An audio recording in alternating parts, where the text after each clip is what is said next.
here. Um, you'll hear my daughter playing violin in the back. So, luckily, she's been doing it for a few years, so it should sound pretty good. So it's been a while since we've been able to come and talk with you at all. COVID really interrupted quite a bit. So I'm really pleased that we've been invited back and that we can provide you some updates from the exciting things that are happening at Northgate. So one of the things is, as you know, we had remote school all of last year. So you didn't see us probably from March all the way through till last fall, 2021. We are now fully open. We are like every other school. We're coping with the ever-present COVID and trying to keep our community safe. And I think we're doing it as best we can do, for sure. This variant that is more recent is way more contagious, so we are taking extra precautions to keep everybody safe. And it seems to be like we're holding pretty steady. Another exciting thing at Northgate is that we had no new staff this year. Everybody came back and everybody's happy. I'm really pleased that this is a great place to work for people and they're able to stay and see all the amazing things that are coming our way. I would also say one of the things that's really exciting for us is obviously our new building, but the other new change is going to be when we open, we will be James Baldwin Elementary, and this was a effort spearheaded by our family support worker and supported by our families wholeheartedly. He gave an amazing presentation to the school board, and we are all set to be James Baldwin Elementary when we return. And you'll see in the design some of those exciting things, like bringing all of the cultures that Northgate serves together and seeing all of our faces and names and heroes represented. It's pretty special. And then, so with that, one of the things that we're trying to do is we want to keep the eagle for our mascot. So, or our, I don't know, elementary schools don't really need a mascot, but you know what I mean. For our spirit animal, I guess you could say. And we are now looking for some help with local artists to design that. So we're in that process. And we are also in the process of the city of Seattle. Is it Arts Washington. It's the state. Arts Washington is partnering with new buildings and providing a art installation of some sort, which we have not figured out what that's going to be yet. And we just finished applying for that. And also the new playground has not yet been designed, but we're ready to start that pretty soon. And I know it's going to be amazing. It's very exciting. And as you can see, it's starting to look like a building now. So it's pretty cool. This will be open into the new building, hopefully, knock wood, fall of 2023. And then the demolition starts and we're kind of transitioning the playground over to the other side. And it's going to be pretty cool. There's going to be some community spaces there where there can be ball fields and soccer fields and all sorts of things that the community can have access to as well. And so I want to thank Howler Lake Community Club for your support. It has been instrumental in getting this going and creating the momentum for this change to happen. Cheryl Grayer was with us from the very beginning before this was even a germ of an idea, and now Cheryl, I hope you're really excited to see all of the stuff that's been going on, because it's pretty cool. This is like a dream come true. So I will take questions, I guess, first, if there are any questions about just the school stuff. And then I will turn it over to our architects to introduce themselves, and our, not just architects, there's construction, there's our program, our not program. This has been a long day. Our project manager are here to give you some insight as to what's going on with the building. But if there are questions about the school that you have, certainly I can answer those. And I guess you can just pop them in the chat. I think that's what we, Ethan would like us to do. Up in the chat, or raise hands. Raise your hand. You can raise your hand during the chat, during the talks if you like. Mostly I turned off people being able to unmute normally, but if you want to do a question right now, you can unmute, or you can wait till the architects. So I see there's a question, is there going to be a community open house? I hope so. We were hoping to have a big groundbreaking kind of thing, and then COVID. So hopefully we'll be able to do some kind of, we'll probably still have to be socially distant, but we need to celebrate this happening, and we haven't really been able to properly do that. And so we're looking forward to doing that. How many students will the new school accommodate? It'll be 600. We do not expect to grow to 600 right away. It's going to be a gradual process. And right now, nobody knows what numbers are going to look like next year because of COVID. Like all of this, things have been disrupted, but eventually it will serve 600 students. That will take a couple of years to happen.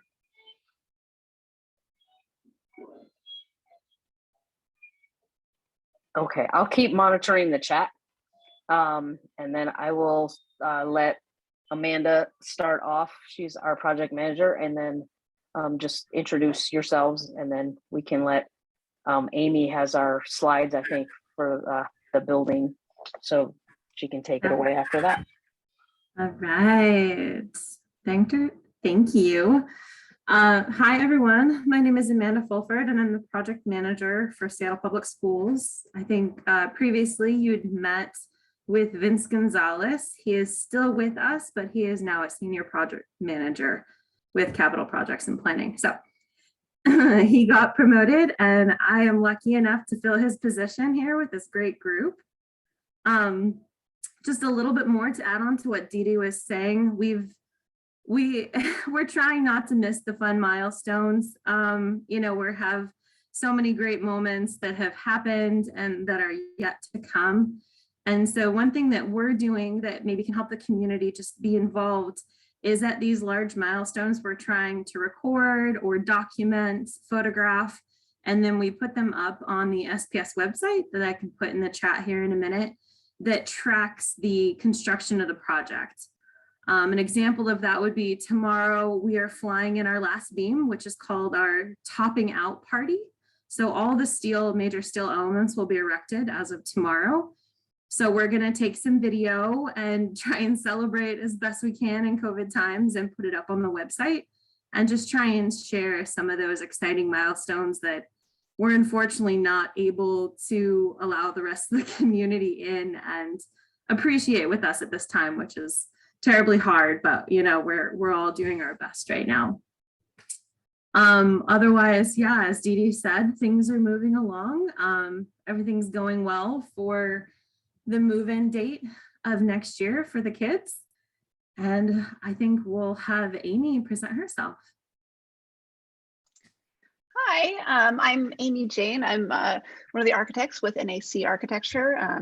We've been working on this project since summer of 2019, and I think we last met with some of you folks with the Hollow Lake Community Club back right before COVID. I think was the last time we talked to you guys. But we continued on with design and during COVID via Zoom and our various committees, and I think we've come up with a really great building that's going to be a real asset to the community and and obviously to the students and families.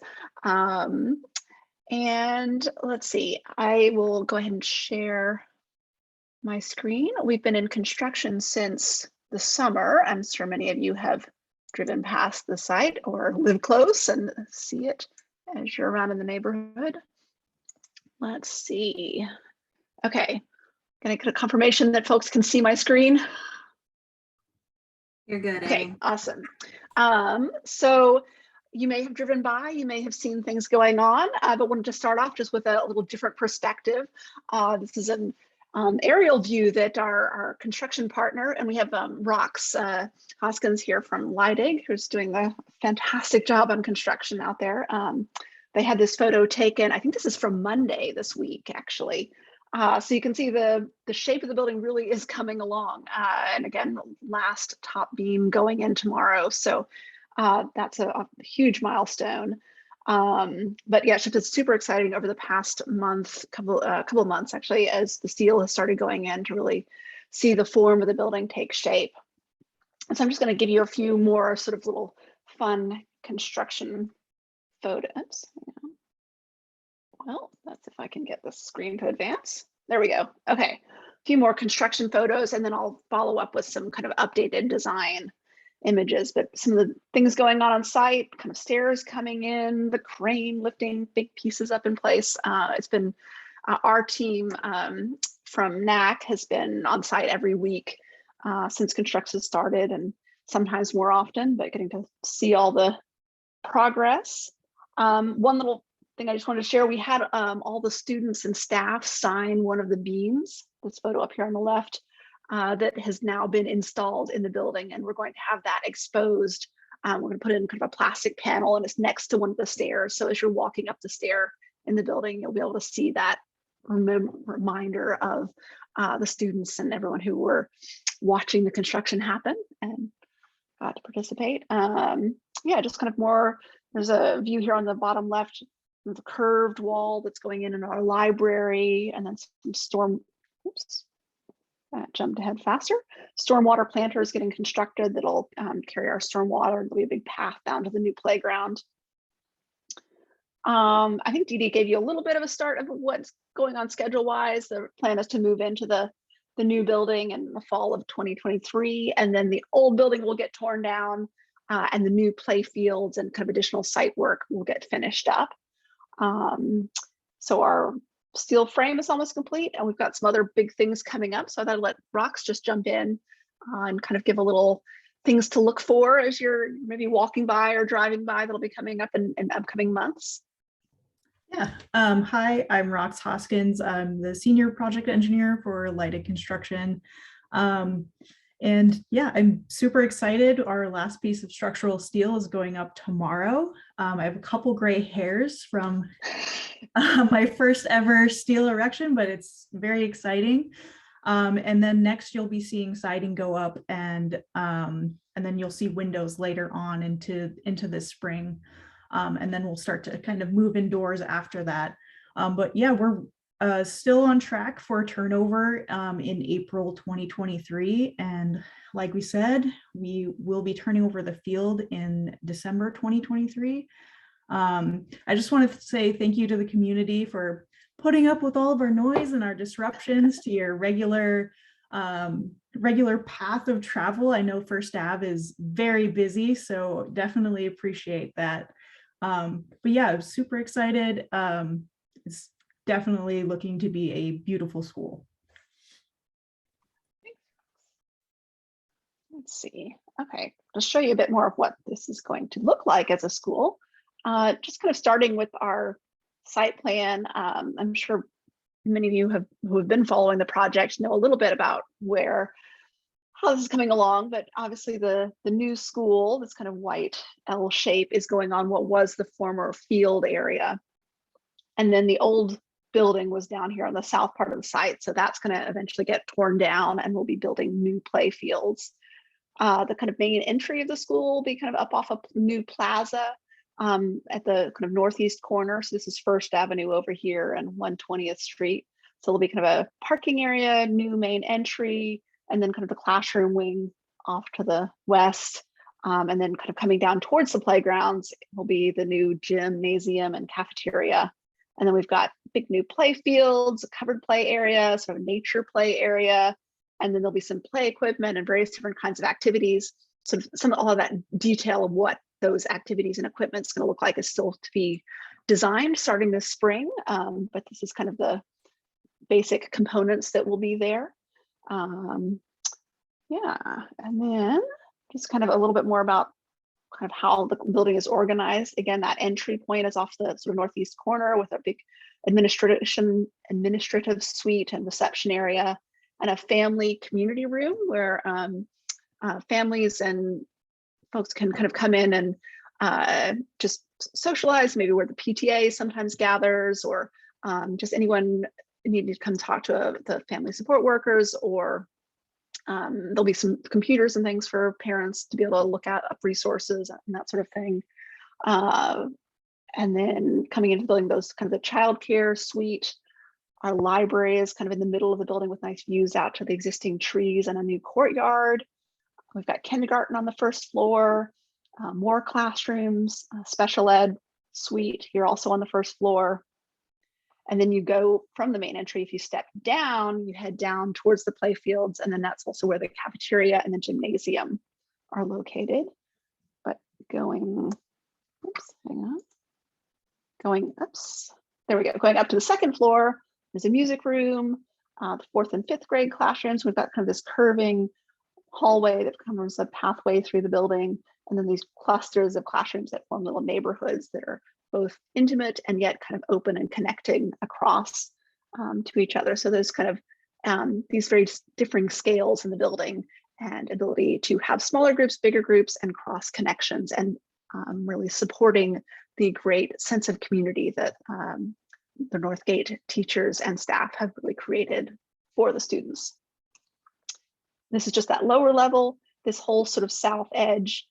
It's sort of ducked into a big, I don't know if you've been past the site, but you would have seen a big retaining wall being cast on the west and north and sort of east side. So this is kind of pushed back into the earth, but the south side opens out with a big glass wall from the dining commons out to those play areas.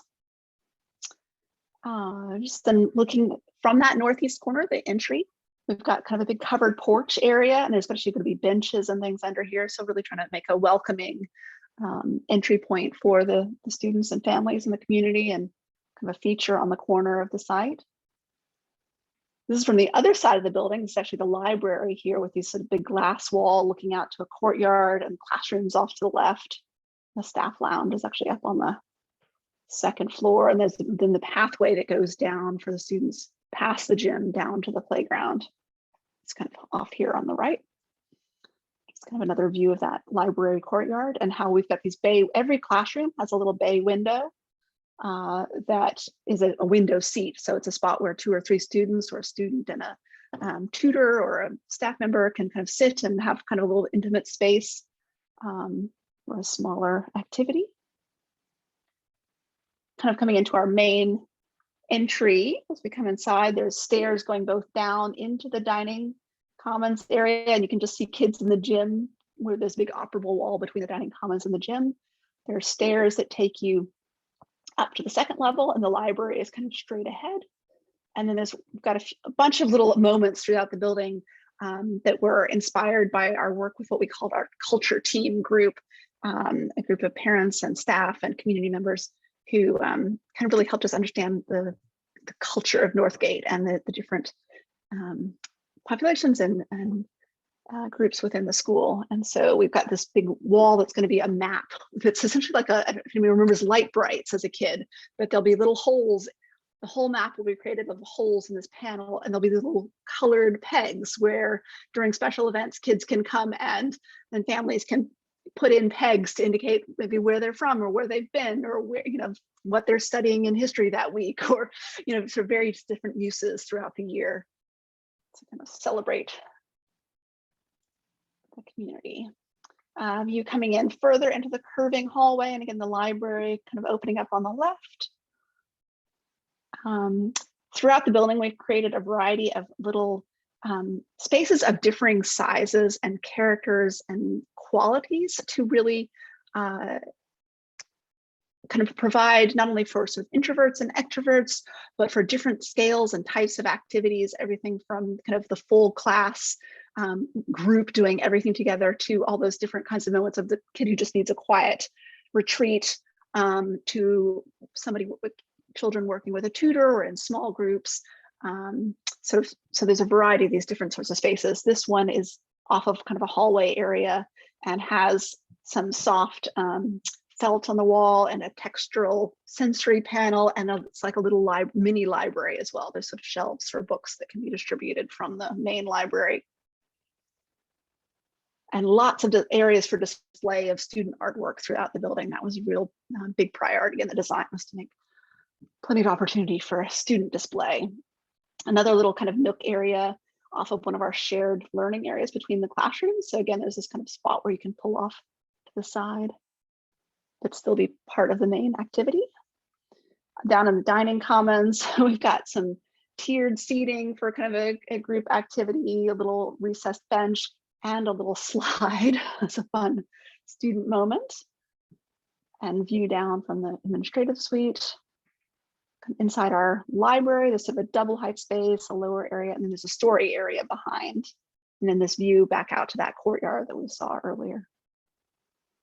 And then another one of our fun cultural moments, as we called it, we call this our screen of luminaries. So it's going to feature different people who have contributed significantly to arts, science, activism by minorities, peoples of color, and other significant contributions that are selected by the students and staff at Northgate. And we're going to display images and quotes, and then in between there are going to be mirrors, so the students can actually see themselves among the luminaries in the building. And we have a few other fun moments like that throughout the building, but we're particularly excited about this one. And yeah, that kind of gives you a sense of where the design has progressed.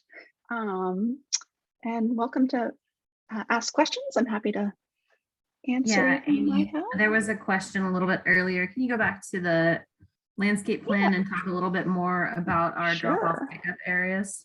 Absolutely, yeah. Let me zip back over there. Yeah, here we go. Okay, so yeah, it was a question. Is there pull through, drop off? No, there is not a pull through. So here I can just kind of walk you through what we did not have kind of enough site area to do a full off street kind of pull through loop the way you do see at some schools. We're a little too constrained given that we are working with an existing site and needing to keep the existing building also in use during construction. But the plan is we've got this pull out. So we actually have widened essentially the street on 120th. So there's now going to be a curb. All the street frontages against the school are getting new sidewalk, curb, gutter. So completely new sort of infrastructure and street edge there. So on 120th, there'll be a new pull out. So where the idea is that parents pull out into the side lane to do drop off and then pull back out again into the street. And then buses are going to drop off on First Avenue. So again, we've got two areas. So at least when the school initially opens, there will probably only be need for buses in this northern portion. I'm hoping you guys can see my cursor, but in this northern portion on First Avenue, but there's a second kind of overflow zone further down on First Avenue.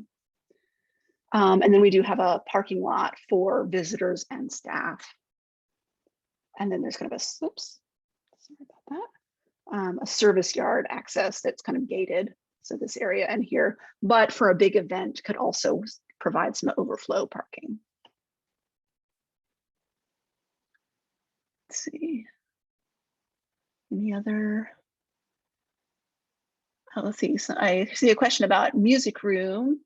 Does that mean there will be musical staff on board or looking for community volunteers? I believe, Dedy, you do currently have at least a part-time music teacher, and once the school population grows, it'll probably get expanded. Yes, we have an instrumental music program, but right now we have art and PE. Music will be added as we get more students, and I see that happening in the couple of years. And then there was a question about the drop off and pickup. Right now we're dropping off and picking up on First Avenue, which with just the pull out area. No, there's no cut out to the sidewalk, and it's actually pretty fast in the afternoon. It takes us about 6 minutes to get everybody loaded and gone. So and it's fairly safe it's more than fairly safe. It's very safe when everybody knows the rules and is following the rules. And that's part of our planning, is to make sure that everybody understands exactly how to drop off, pick up, and to keep moving.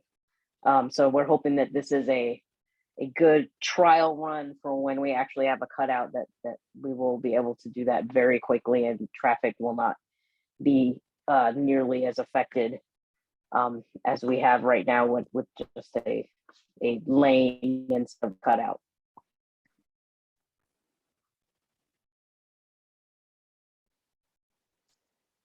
Awesome. Let's see. Yeah, any other questions? Feel free to also raise hands or let us unmute you.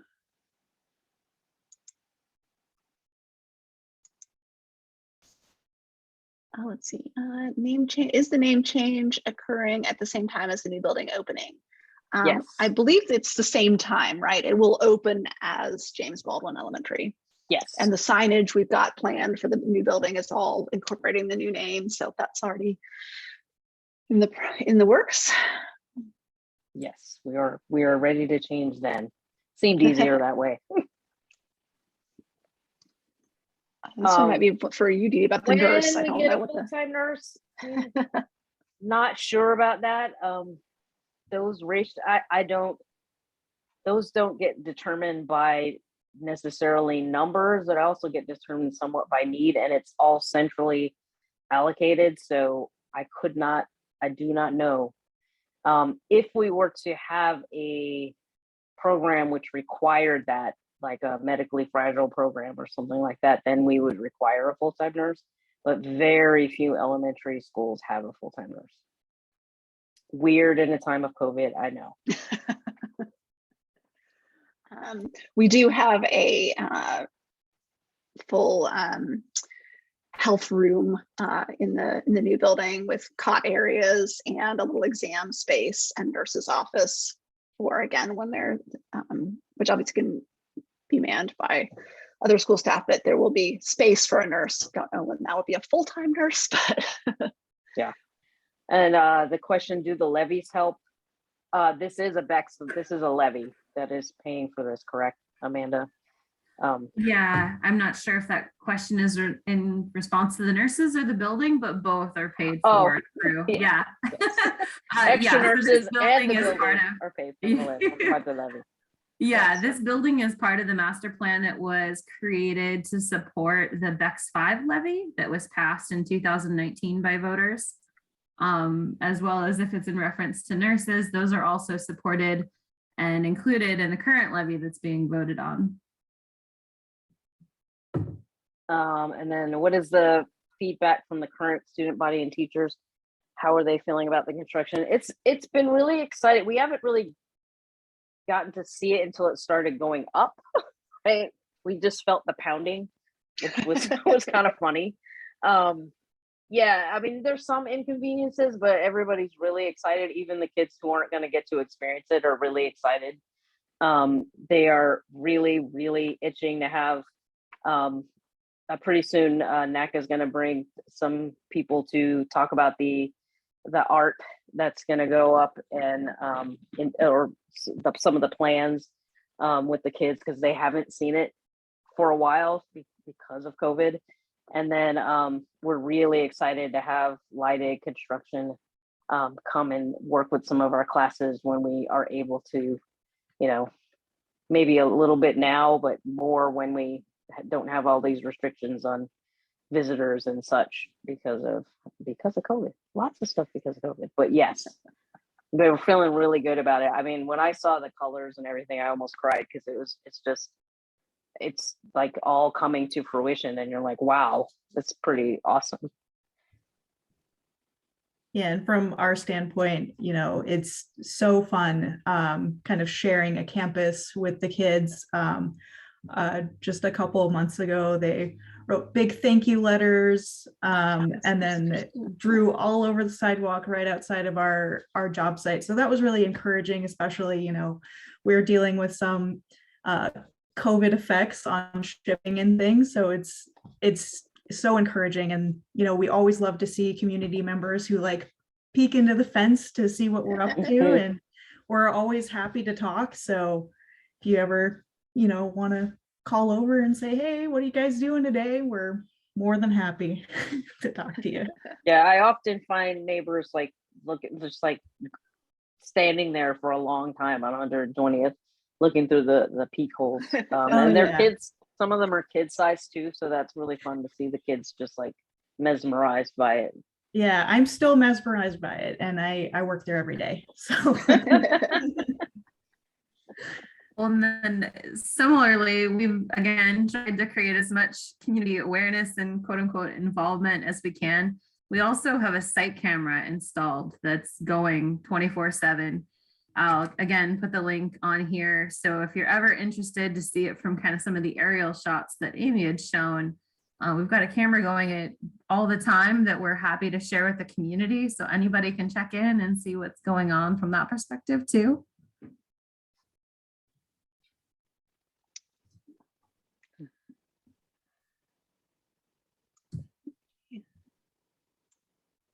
Great. Well, it's so fun to share with you all. And awesome to see everyone participating in your meetings. As a former, while back, 10 years ago, Hollow Lake resident, I am always kind of excited to see what you guys are up to. When we're going to a few events at the chili cook-off and things at your, at your cool building, and then doing like toddler dance classes in there with the School for Creative Dance. So yeah. Yes, my daughter also Excited to hear about your 100th anniversary. Yeah, that's very exciting.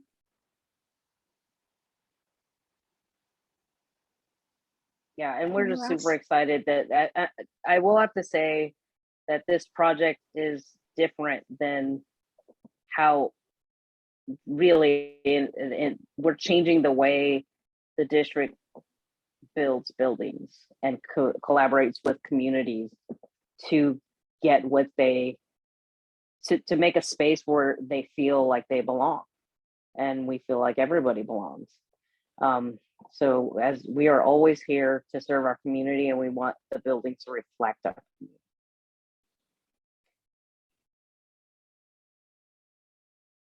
And our original school built 1954, I want to say. Is that right? Yeah, I think that's right.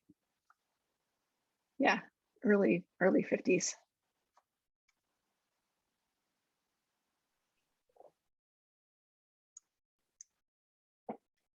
Great. Okay, Ethan, I guess we'll turn it right back over to you. Yeah. If there's no more questions, and I will put my email in the chat. So if you have any questions, feel free to reach out, and we can, you know, I can try to answer things or get answers. I second that. I can also include mine, and you can feel free to reach out to me if you think there's a question that I could answer for you. I'm happy to do so. Thank you very much, all of you, for coming. That was fascinating for me.